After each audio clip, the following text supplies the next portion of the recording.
Hi friends, இன்றைக்கி ஒரு சூப்பரான லஞ்ச் ரெசிபி தான் பார்க்க போகிறோம். நமக்கு இந்த சுகர் பிரச்சனை இருக்கிறவங்க, இல்லைனாக்கா வெயிட் லாஸ் பண்ணணும்னு நினைக்கிறாங்க, இல்லை கொலஸ்ட்ரால் இருக்குது அப்படின்னு நினைக்கிறவங்க இந்த ரெசிபியை ட்ரை பண்ணுங்கள். கண்டிப்பாக சூப்பராக இருக்கும். வாங்க எப்படி செய்கிறதுன்னு வீடியோக்குள்ளே போய் பார்க்கலாம்.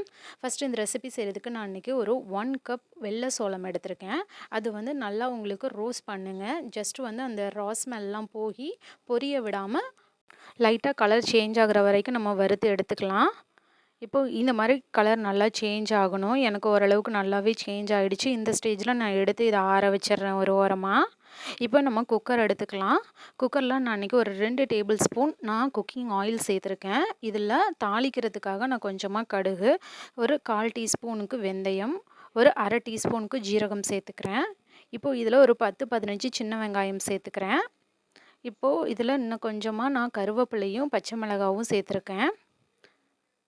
இப்போ இதை ஒரு முறை நல்லா வதக்கி விடுங்க. நம்ம இன்றைக்கி இந்த வெள்ளை சோளம் வச்சு சாம்பார் சாதம் தான் செய்ய போகிறோம். அதனால் இப்போ வெங்காயம் ஓரளவுக்கு நல்லா வதங்கட்டும். வதங்கினதுக்கப்புறம் இது கூட ஒரு மீடியம் சைஸ் தக்காளியாக நல்லா இந்த மாதிரி கட் பண்ணிட்டு சேர்த்துருக்கேன். இப்போ தக்காளி ஓரளவுக்கு மசிஞ்சால் போதும். இப்போ நம்ம கொஞ்சமாக மஞ்சத்தூள், ஒரு 1½ டேபிள் ஸ்பூனுக்கு நான் குழம்பு மிளகாத்தூள் சேர்த்துக்கிறேன். உங்கள்கிட்ட குழம்பு மிளகாத்தூள் இல்லைனாக்கா நீங்கள் மல்லித்தூளும் மிளகாத்தூளும் நீங்கள் சேர்த்துக்கோங்க. இப்போ மிளகாத்தூளை ஓரளவுக்கு வதக்குனதுக்கப்புறம் நான் இன்றைக்கி பரங்கிக்காய், கேரட்டு, முருங்கைக்காய் சேர்த்துக்கிறேன். எல்லாமே ஒரு 1/4 கப் அளவில் சேர்த்துருக்கேன் ஒவ்வொன்றும். இப்போ இதையும் ஒரு முறை நம்ம நல்லா வதக்கி விட்டுக்கலாம். நான் இன்றைக்கி 1 கப் வெள்ளை சோளம் எடுத்திருக்கேன். அதுக்கு 4 கப் தண்ணி ஊற்றிக்கோங்க. சோளம் வேகிறதுக்கு கொஞ்சம் அதிகமாக தான் தண்ணி தேவைப்படும். அதனால் ஒரு 4 கப் நான் தண்ணி ஊற்றிக்கிறேன். நம்ம சோளத்தை ஊற வைக்காமல் டைரெக்டாக சேர்க்குறதுனால இதுக்கு அதிகமாக தான் தண்ணி எடுக்கும். இப்போது இந்த டிஷ்ஷுக்கு தேவையான அளவு உப்பு போட்டுட்டு ஒரு முறை நம்ம கலந்து விட்டுறலாம். இப்போ இது கொதிச்சிட்ருக்க அந்த டைமில் நம்ம ஆல்ரெடி வறுத்து வச்சுருந்த சோளம் இருக்குது, அதை வந்து இந்த மாதிரி மிக்ஸி ஜாரில் சேர்த்துட்டு கொஞ்சம் கொரகொரப்பாக அரைச்சி எடுத்துக்கலாம். ரொம்ப ஃபைன் பவுடராக தேவையில்லை, கொஞ்சம் கொரகொரப்பாக அரைச்சி எடுத்துக்கோங்க இந்த மாதிரி.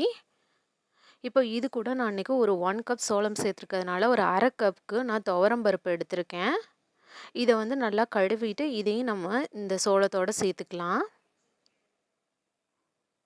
இப்போது இது நம்ம ஆல்ரெடி அங்கே வச்சுருக்க குக்கரில் இதையும் சேர்த்துக்கலாம். இப்போது நீங்கள் இதை சேர்த்துட்டு ஒரு முறை நல்லா கலந்து விடலாம். கலந்து விட்டுட்டு இது கொதிக்கிற வரைக்கும் நம்ம வெயிட் பண்ணலாம்.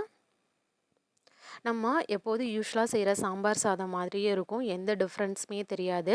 இதை நீங்கள் ஒரு 5-6 விசில் விட்டிங்கனாக்க ரொம்ப நல்லாவே சூப்பராக வந்துடும் இந்த ரெசிபி. இப்போ நான் இதை ஒரு லிட் வச்சு க்ளோஸ் பண்ணிவிட்டு நான் அது மேலே ஒரு விசில் வச்சிடுறேன். இப்போ இதை ஒரு 5-6 விசில் நான் விட போகிறேன். 5-6 விசில் விட்டுட்டு நீங்கள் கொஞ்சம் நேரம் லோ ஃப்ளேமில் ஒரு 5 நிமிஷம் வச்சுட்டு ஆஃப் பண்ணுங்கள். இப்போது எனக்கு விசில்லாம் நல்லா வந்துட்டு எனக்கு இந்த மாதிரி வந்திருக்குது.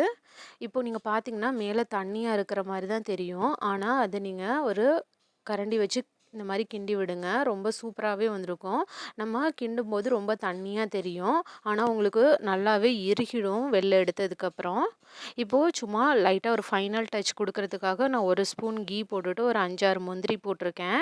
இப்போ முந்திரி லைட்டாக செவந்ததுக்கப்புறம் ஒரு 2 வரமிளகாவை இந்த மாதிரி கிள்ளிட்டு சேர்த்துருக்கேன். இப்போ இதுவும் நல்லா ஒரு முறை வதக்கி விட்டுறலாம். இது கூட நான் கொஞ்சமாக கருவேப்பிலை சேர்த்துக்கிறேன். ஆனால் நான் இங்கே கொஞ்சம் கொத்தமல்லி இதோட சேர்த்துட்டேன், மறந்துட்டு. இப்போ சேர்க்க வேணாம் கொத்தமல்லி, நீங்கள் ஃபைனலாக போட்டுக்கோங்க. நான் தெரியாமல் போட்டுட்டேன். இப்போ ஒரு 1 டீஸ்பூனுக்கு நான் பெருங்காயத்தூள் சேர்த்துருக்கேன். இப்போ இதை வதக்கி விட்டுட்டு இப்போ இந்த சாம்பார் சாதத்தோடு நம்ம இதை சேர்த்துக்கலாம்.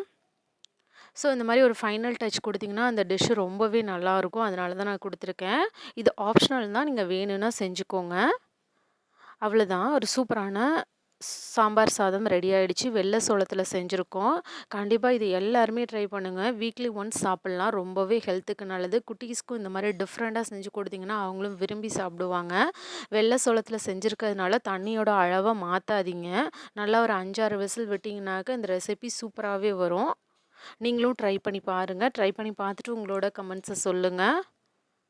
வயசானவங்களாம் எடுத்துக்கிட்டிங்கனாங்க அவங்க மூட்டு வலி, மூட்டு தேய்மானம் இதுக்கெல்லாம் ரொம்பவே நல்ல ரிலீஃப் கிடைக்கும். தேங்க்ஸ் ஃபார் வாட்சிங் DD Shine recipes and tips சேனலை லைக் பண்ணுங்கள், ஷேர் பண்ணுங்கள், சப்ஸ்கிரைப் பண்ணுங்கள். பாய்.